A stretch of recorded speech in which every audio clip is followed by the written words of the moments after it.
Toyota. Японы ирээдүг бүтээлдсэн мөрөөдөл. Сайн байна уу? Суугтаа дахин тавтамаар. Дараагийн шин түүхийг хамтдаа нээхийн мөчөд үнэт цагаа зориулан бидэнтэй хамт байгаад та бүхэндээ чин сэтгэлээсээ баярлалаа. Бидний мэддэг хэрн тэр бүр анзаарч бодож явдаггүй түүхүүдээр хамтдаа аялан гэдэг үргэлж онцгой бас бидний хувьд нэр төрийн хэрэг байдаг үлээ.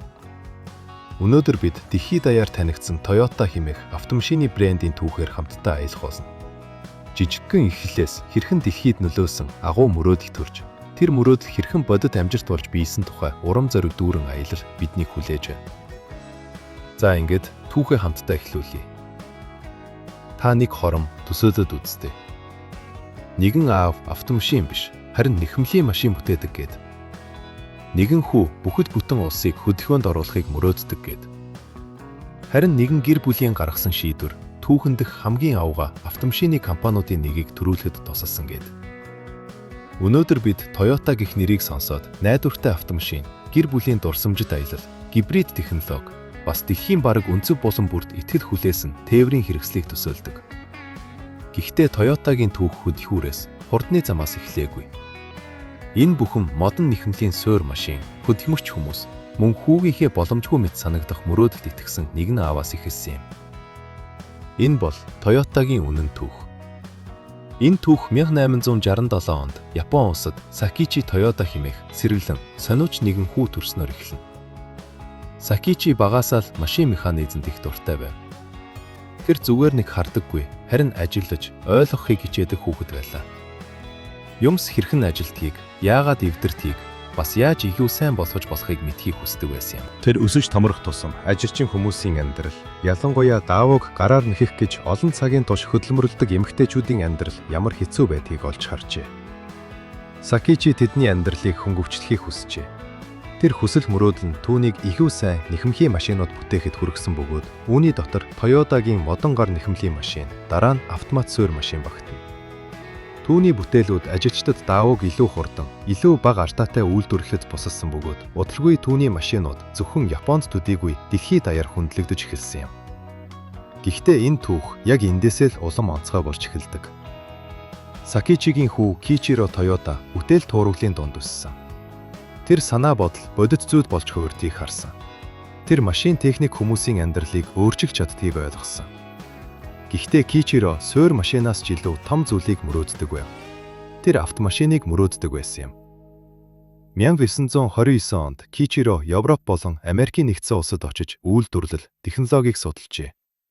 Тэр аяллаа үеэр автомашин хүмүүсийн өдөр тутмын амьдралыг хэрхэн өөрчилж байгааг өөрийн нүдээр харсан байна. Ялангуяа Америкт машинууд хаа сайгүй байлаа. Олон гэр бүлийг тээвэрлэж, хотуудыг холбож, хүмүүст эрх чөлөөний мэдрэмж өгч байв. Тэр үед Япон өөрийн гэсэн машин маш зөөнтэй байсан. Ихэнх нь импортын, үнэтэй, энгийн хүмүүсийн авч чадхааргүй машинууд байжээ. Кичиро эх орондоо зүрх сэтгэлдээ дүрлэлсэн авсын хараатай буцаж ирсэн юм. Япон улс өөрийн гэсэн автомашинтай болох ёстой. Хүчтэй автомашин, найдвартай автомашин, хүмүүсийн авч чадах үнэтэй автомашин. Гэхдээ нэг том асуудал байлаа. Мөрөөдөлд мөнгө хэрэгтэй. Ингээд энэ нь Toyota-гийн түүхэн дэх хамгийн драматик мөчүүдийн нэг болсон юм. 1929 онд Британий Platt Brothers компани Сакичи Toyota-гийн алдарт автомат нэхэмхийн машины патентын гадаад дахь эрхийг 100,000 фунтээр худалдан авчээ. Тэр үеийн хувьд энэ бол асар их мөнгө байв. Өнөөдрийн ханшаар тооцвол энэ нь ойролцоогоор 8.2 сая фунт, эсвэл ханшаас шалтгаалаад 11 сая орчим $. Тэнцэх хэмжээний үн цэнтэй. Тэр мөнгө Кичирогийн автомашины мөрөөдлийн суур хөрөнгө болсон юм. Бас л гайхалтай тийм ээ. Нэг нэхэмлийн машины патент дэлхийн хамгийн агуу автомашины компаниудын нэгийг бий болгох замыг санхүүжүүлэхэд тусалсан байдаг. Харамсалтай нь Сакичи 1930 онд нас баржээ. Тэр Toyota-г дэлхийн аврах компани болохыг үзэж амжаагүй. Гэхдээ түүний Кичирод итгэсэн итгэл бат бөх байв. Нэг талаар аав нь хүүдээ зөвхөн мөнгө бус, түүнээс ч илүү үн цэнтэй зүйл үлдээсэн юм. Зориг, итгэл, хариуцлага. Кичиро маш хурдан хөдөлсөн. Тэр хөдөлгүүр болон механик загварыг маш шаргуу судалжээ. 1933 онд гэр бүлийн машин үйлдвэрлэлийн бизнес болох Toyota автомат нэхэмлийн машин үйлдвэр дотор тэр автомашиныг хилцснээсэн байна. Энэ бол зоригтой бас эрсдэлтэй асхан байв. Тэр үед Японд ийм төвшний автомашин үйлдвэрлэх туршлага бараг байгаагүй бөгөөд олон хүн нэхэмлийн машинтайгаа үлд. Аль хэдийн амжилттай ажиллаж байгаа зүйлээ үргэлжлүүлэх гэж хэлэхээр байсан биз. Гэсэн ч Кичиро ирээдүйг дугуйт тээврийн хэрэгсэл эзлэн гэж итгэж байв.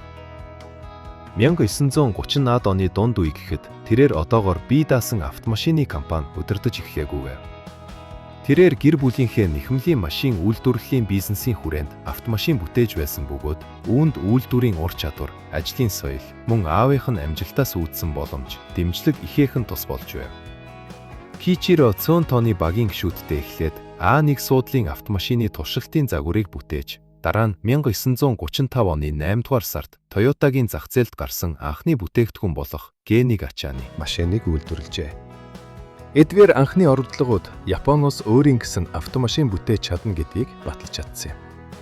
Тэгээд 1937 онд автомашины хэлтэс тусдаа компани болж Toyota Motor хэмээх компани байгуулагджээ. Нэр хүртэл өөрийн гэсэн төвхтэй. Гэр бүлийн овог анх Toyota байсан ч загварын уралдааны дараа брендийн нэр Toyota болсон. Япон бичгээр Toyota гэдэг нь 8 зураасаар бичигддэг бөгөөд 8 гэдэг нь аз, хөгжил цэцгэлэлтийн бэлэгдэл гэж үздэг. Шинэ нэр нь ч илүү цэвэрхэн, илүү орчин үеийн сонсогдож байна. Харин хожим 1989 онд Toyota өнөөдөр бидний сайн мэдэх 300 логогоо танилцуулсан.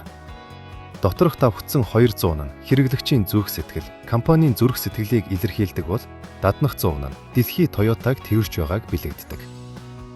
Энэ бол бахархам эхлэл байлаа. Гэхдээ туулах зам амар байсангүй. Дэлхийн 2 дугаар дайн бүхнийг өөрчилсөн. Toyota гэр бүлийн машин үйлдвэрлэлээс цэргийн ачааны машин руу шилжсэн бөгөөд дайны дараа компани нь бараг дампуурхад хүрсэн байлаа.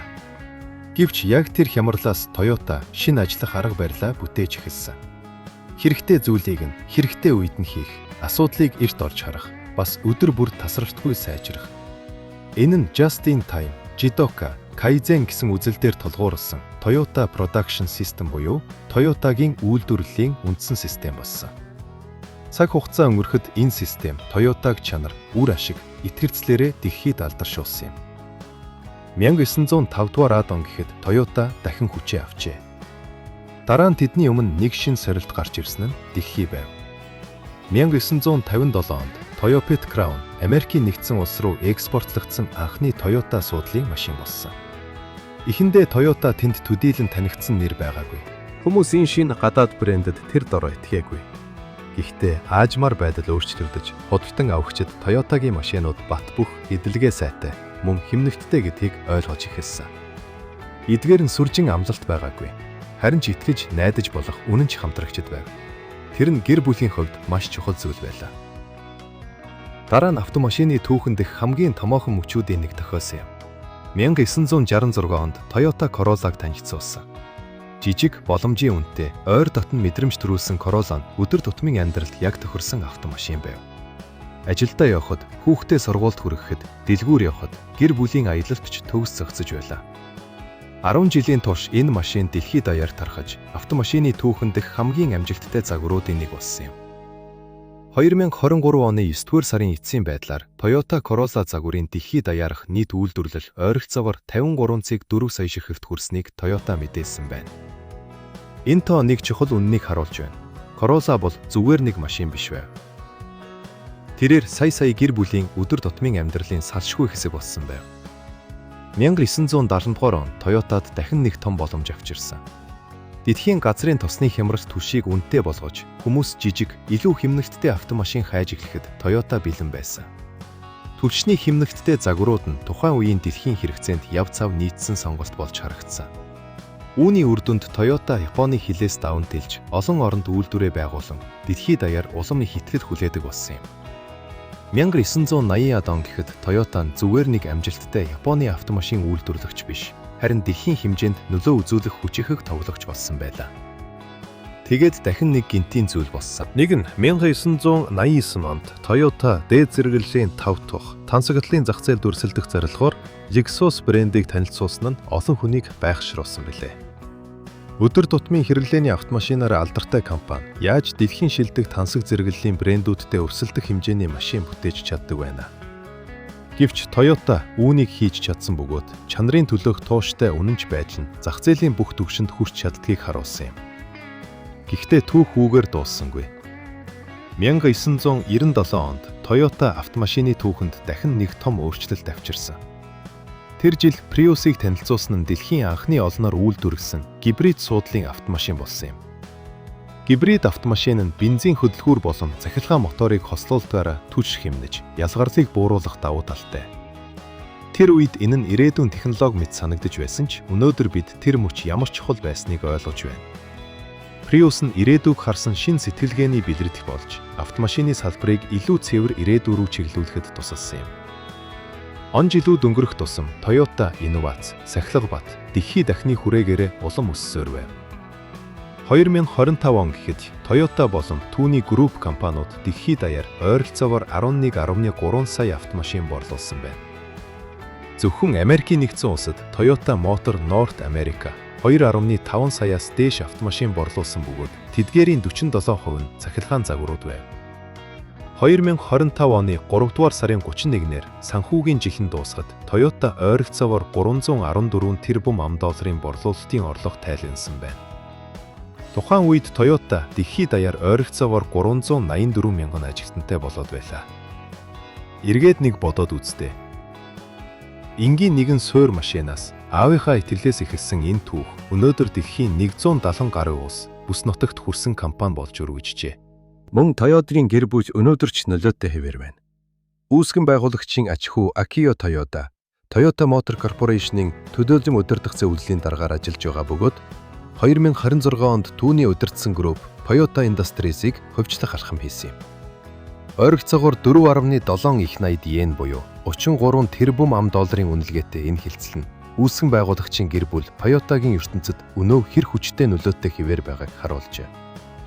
Монголд Toyota Land Cruiser нь хөдөө орон нутгийн бартаат зам, эрс дэс уур амьсгал, урт холын аялалд хамгийн их итгэд хүлээсэн автомашинуудын нэг юм. Барт бүх хийц, хүчирхэг туулах чадвараараа Land Cruiser нь Монголын замын нөхцөлд зүгээр нэг машин бус, үнэхээр найдвартай хамтрагч гэж үнэлэгддэг. Toyota Sales Mongolia 2018 оноос хойш Улаанбаатар хот дахь албан ёсны 3 дилер группээрээ дамжуулан үйл ажиллагаа явуулж ирсэн. Энэ итгэл хэр гүн суусныг импортын тоо баримтж харуулдаг. 2024 оны 3 дугаар сарын 25-ны байдлаар Монголд импортлогдсон суудлын автомашины 47% нь Toyota Prius байсан бөгөөд энэ нь шинэ автомашины борлуулалт төдийгүй, ялангуяа хуучин автомашины зах зээлдч Toyota-гийн нөлөө асар хүчтэй гэлтгэв. Өнөөдөр Toyota зөвхөн автомашины компани хэвээр үлдэхийг хүсэхгүй байна. Харин ирээдүйн тээврийн шийдлийг бүтээхийг зорьсоор байна. Үүний тулд цахилгаан автомашин, гибрид, өсдөрөгч, илүү ухаалаг програм хангамж, дараагийн үеийн батарейн технологид ихээхэн хөрөнгө оруулж байна. Woven City болон Хойд Каролина дахь батарейн үйлдвэр зэрэг төслүүд нь Toyota энэ ирээдүйг аль хэдийн бодит ажил болгон эхлүүлсэнийг илтгэн. Магадгүй энэ түүхийн хамгийн сэтгэл хөдлөм хэсэг нь чухам энэ байх. Toyota анхнаасаа аврах том компани байгаагүй. Алдар нэртэйч байгаагүй, баталгаатай ирээдүйтэй ч эхлээгүй. Энэ бүхэн сониуч цан, уйгаггүй хөдөлмөр, гэр бүлийн итгэл, мөн боломжгүй мэт санагдах зүйлийг мөрөөдөх зориг дээр л эхэлсэн юм. Нэхэмлийн суур машинаас автомашины эзэнт гүрэн эхэлсэн. Аавын бүтээл нэгэн хаалгыг нээж өгсөн. Хүү тэр хаалгаар зориглон орсон. Харин тэр зам хэний ч төсөөлөлөөгүйгээр улам ас үргэлжилсэн юм. Тиймээс дараагийн удаа та зам дээр Toyota харахдаа Corolla, Land Cruiser, Prius, Camry эсвэл RAV4-гийн аль нь ч бай. Та зүгээр нэг автомашин харж байна гэж битгий бодоорой. Та Японы жижигхэн тосгонд эхэлж, алсын хараатай аав, шийдэмгий хүүгийн мөрөөдлөөр тэлж, хямрал соригчдыг даван, өөрчлөлт шинжлэлийг тэврэм, сахилга бат, итгэл найдвараар замсаар ирсэн нэгэн урт түүхийг харж байгаа билээ. Ингээд бидний өнөөдрийн түүх өндөрлөж байна. Альва зүйлийн цаадах түүхийг ойлгох тусам итгэл, ойлголцол улам гүн болдог. Өнөөдөр та надтай хамт нэгэн утга учиртай шин зүйл олж мэдсэн гэж найдаж байна.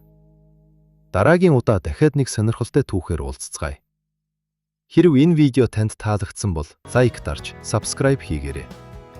Дараагийн удаа бидэнтэй хамт шинэ аялалд гарч, нуугдмал түүхийн шинэ нэгэн ертөнцийг хамтдаа нээхийг тэсэн ядан хүлээж байна. Дараагийн түүхээрээ уулзъя.